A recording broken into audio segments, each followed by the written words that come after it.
بسم اللہ الرحمن الرحیم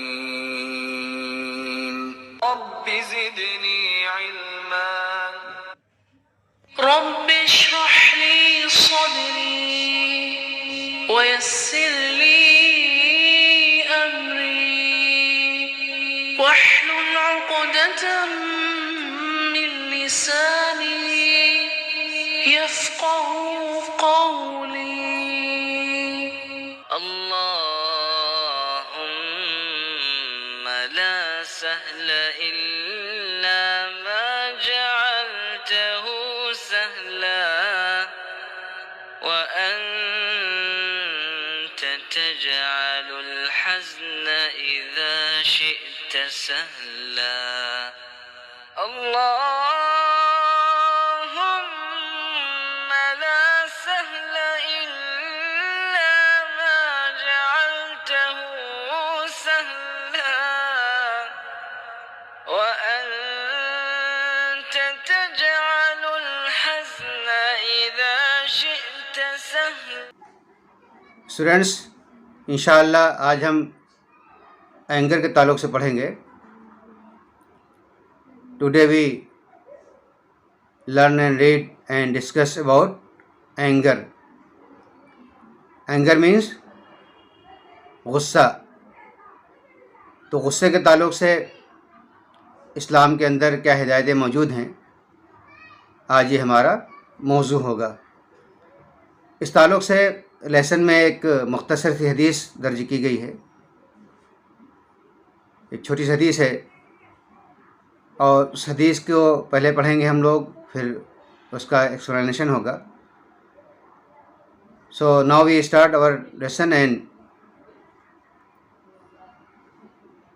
لرننگ آف حدیث.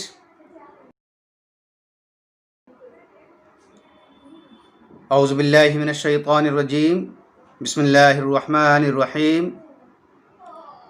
عن ابی ہریرہ رضی اللہ عنہ ان رجلا قال للنبی صلی اللہ علیہ وسلم اوصنی قال لا تغضب فردد مرارا قال لا تغضب.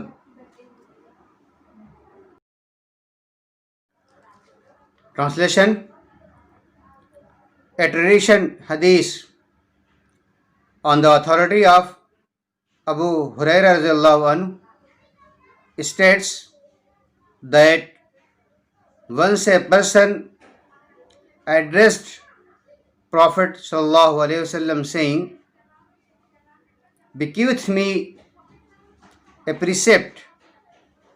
He answered, "Do not let anything make you angry."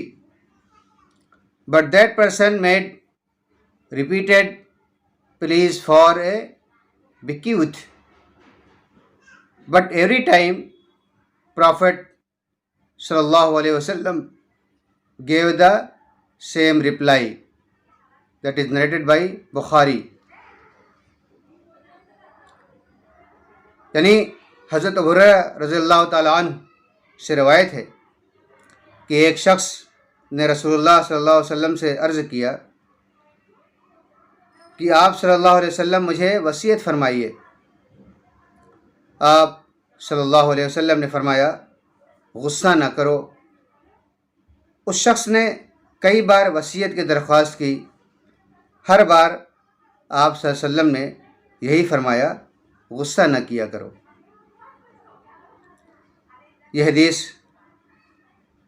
حدیث کی سب سے مستند کتاب بخاری شریف میں درج ہے. تو یہ لیسن کی جو حدیث ہے، لیسن میں تو یہ حدیث درج ہے، بڑی مختصر حدیث ہے. اور اس حدیث کے پڑھنے کے بعد غصے کے تعلق سے ہم کو جو حکم ملا وہ بات بھی سمجھ میں آ گئی. اب اس کا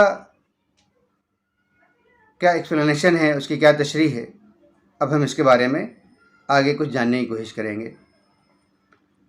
تو پہلی بات یہ ہے کہ اینگر کے تعلق سے کہ anger is a normal feature of the human temperament, یعنی غصہ جو ہے وہ نارمل فیچر ہے، فطری چیز ہے. غصہ ایک فطری تاثر ہے. ایسا نہیں کہ اگر کسی کے اندر غصہ پایا جاتا ہے تو اب نارمل ہو گیا، بلکہ وہ جیسے بہت سارے ہمارے سینٹیمنٹس ہیں ویسے غصہ بھی ایک فطری چیز ہے. تو غصہ آتا کیوں ہے؟ غصہ آتا ہے کہ جب انسان کو کسی من پسند چیز کو پورا کرنے سے روک دیا جاتا ہے.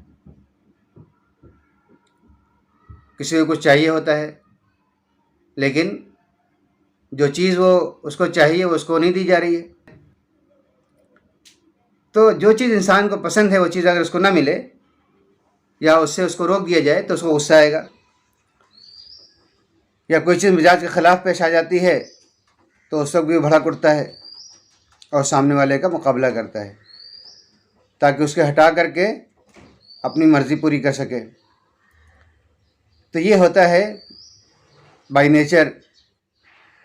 بچے کو بھی اگر اس کا کھلونا چھین لیا جائے یا اس کو اس کی من پسند چیز نہ دی جائے تو اس کے اندر اس طرح کے جذبات ابھرتے ہیں. تو پسند جتنی شدید ہوتی ہے غصہ بھی اسی قدر شدید ہوگا. جس قدر وہ چیز قیمتی ہوگی، جس قدر وہ چیز اس کے لیے ویلیو رکھے گی، اسی قدر اس کے اندر وہ غصے کے جذبات آئیں گے اگر اس سے اس کو روک دیا جائے. تو یہ ایک نارمل فیچر ہے، یہ فطری تاثر ہے. اسی لیے ایک ریلیٹڈ بات اس سے سمجھنی چاہیے کہ اینگر از اے نیڈ. غصہ ضرورت ہے. یہ غصہ ہر حال میں غلط نہیں ہوا کرتا. اس بات کو اچھی طرح سے ذہن نشین کرنا چاہیے، سمجھ لینا چاہیے کہ غصہ ضرورت ہے. Anger is a human need. کیوں؟ غصہ تحفظ ذات میں اس کی مدد کرتا ہے. It often help a person preserve his personality. اپنی ذات کو محفوظ رکھنے میں یہ غصہ مدد کرتا ہے. خطرے اور نقصان سے بچاتا ہے اور اہم مقاصد کی راہ میں حائل دشواریوں کے مقابلے میں صلاحیت پیدا کرتا ہے.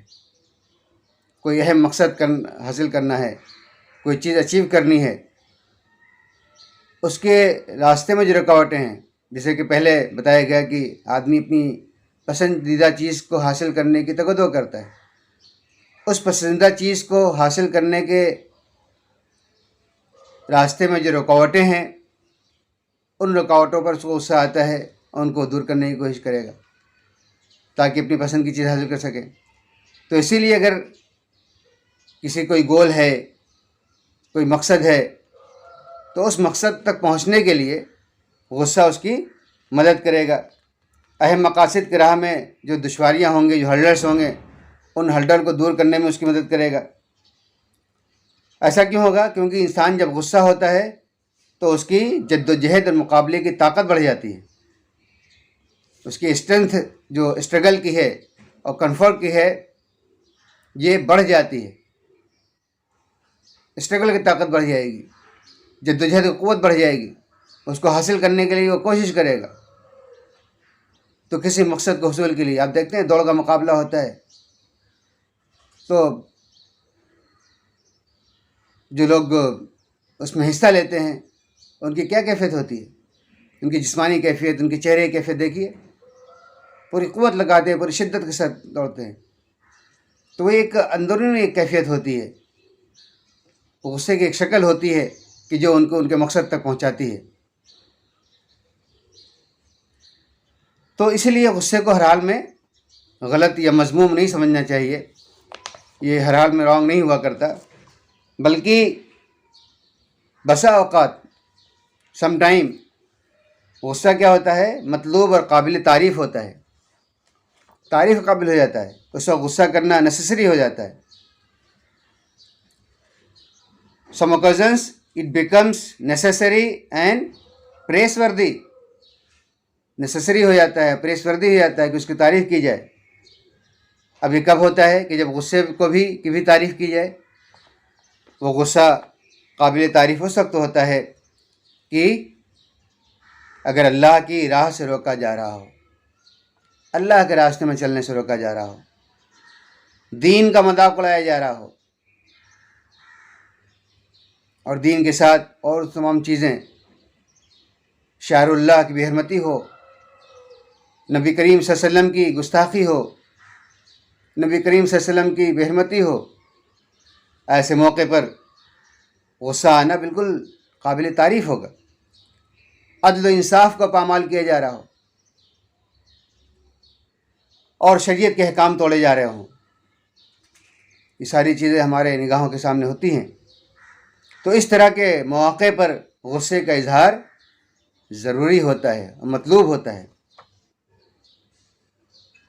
ان تمام اس پہ موقع پر بیکمز نیسیسری. بات اچھی طرح سمجھ لیجیے. یہ سب مواقع پر جب کہ اللہ کے راستے سے روکا جا رہا ہو، دین کا مذاق اڑایا جا رہا ہو، عدل و انصاف کو پامال کیا جا رہا ہو، شریعت کے احکامات توڑے جا رہے ہوں، ایسے موقع پہ غصہ ضروری ہو جاتا ہے. اور یہ بات یوں ہی نہیں کہی جا رہی ہے، بلکہ اس کے پیچھے دلیل ہے. اس کے پیچھے نبی کریم صلی اللہ علیہ وسلم کی سنت ہے، نبی کریم محمد صلی اللہ علیہ وسلم کا طریقہ ہے. حضرت عائشہ رضی اللہ تعالیٰ عنہ فرماتی ہیں کہ رسول اللہ صلی اللہ علیہ وسلم ہمارے گھر تشریف لائے. گھر میں ایک پردہ تھا جس میں تصویریں بنی ہوئی تھیں، پکچرز بنی ہوئی تھیں.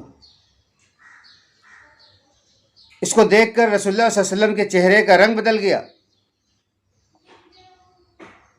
غصے سے نبی کریم صلی اللہ علیہ وسلم کے چہرے کا رنگ بدل گیا. پردہ لیا اور پھاڑ ڈالا. پھر آپ صلی اللہ علیہ وسلم نے فرمایا، قیامت کے دن سب سے سخت عذاب ان لوگوں کو ہوگا جو یہ تصویریں بناتے ہیں، اللہ کی صفت تخلیق میں مشابہت پیدا کرنے کی کوشش کرتے ہیں. یہ بخاری شریف کی روایت ہے.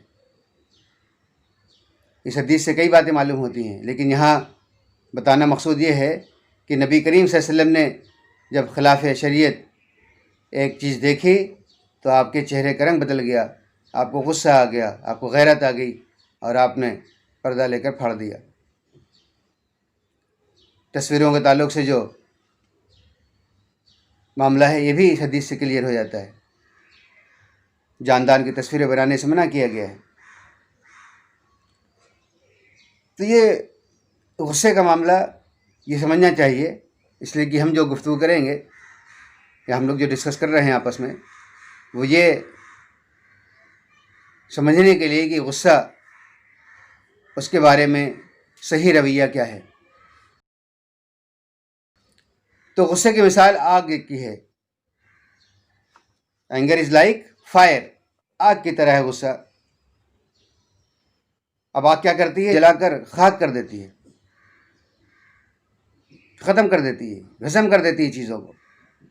لیکن ساتھ ہی اس میں یہ اچھائی بھی ہے کہ یہی ہمارا کھانا پکاتی ہے. اگر آگ نہ ہو تو کھانا نہ بنے.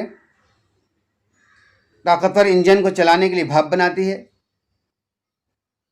دنیا کا پورا جو سسٹم چل رہا ہے، ٹرینوں سے لے کر کے اور ساری مشینری جو چل رہی ہیں، وہ سب اسی آگ کی بیس پر ہیں، اسٹیم پر ہیں. اور ظاہر بات ہے اسٹیم کیسے بنے گی؟ اسٹیم آگ سے بنے گی. سردی کے موسم میں ہم کو آرام پہنچاتی ہے. جو لوگ سرد ممالک میں ہیں ان سے پوچھے کہ آگ کتنی قیمتی چیز ہے. کوئی جنگل میں ہو اس سے پوچھے آگ کتنی چیز ہے. کوئی پہاڑ کے اوپر ہو، دیکھیے کتنی قیمتی چیز بنتی ہے آگ.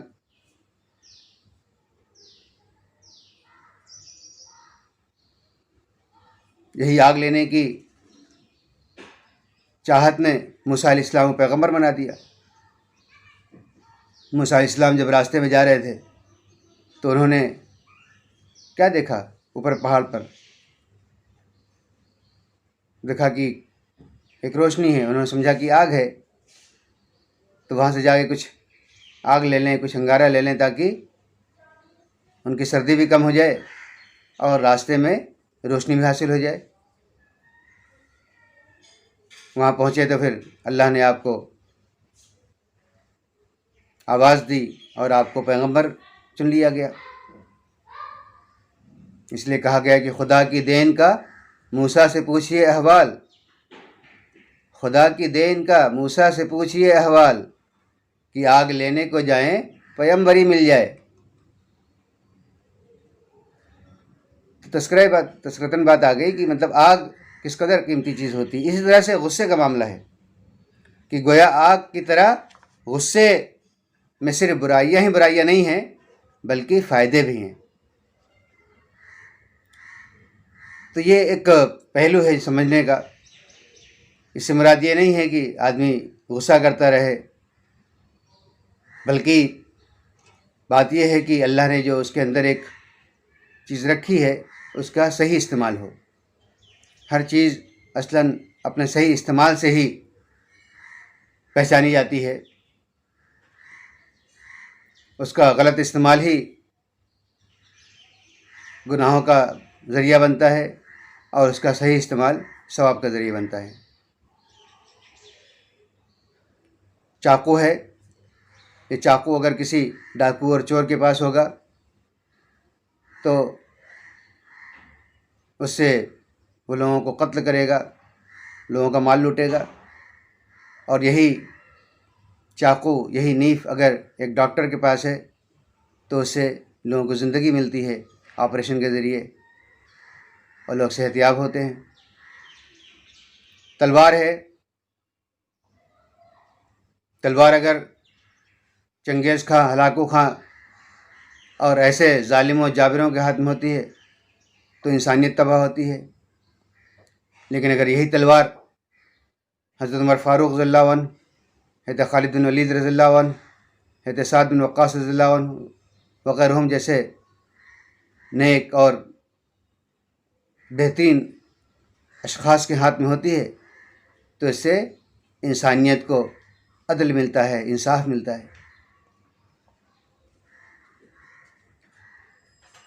موبائل ہے، اس کے ذریعے انسان بہت کچھ علم حاصل کر سکتا ہے، پوری دنیا اس کے پاس آ جاتی ہے، بہت ساری لائبریریوں تک پہنچ سکتا ہے، بہت ساری کتابیں پڑھ سکتا ہے، بہت کچھ سن سکتا ہے، بہت علم میں اضافہ کر سکتا ہے۔ اور یہی موبائل اس کو اخلاقی طور پر تباہ کر سکتا ہے، گناہوں کا انبار اپنے اوپر سمیٹ سکتا ہے وہ۔ تو اسی طرح کا معاملہ غصے کے ساتھ بھی ہے۔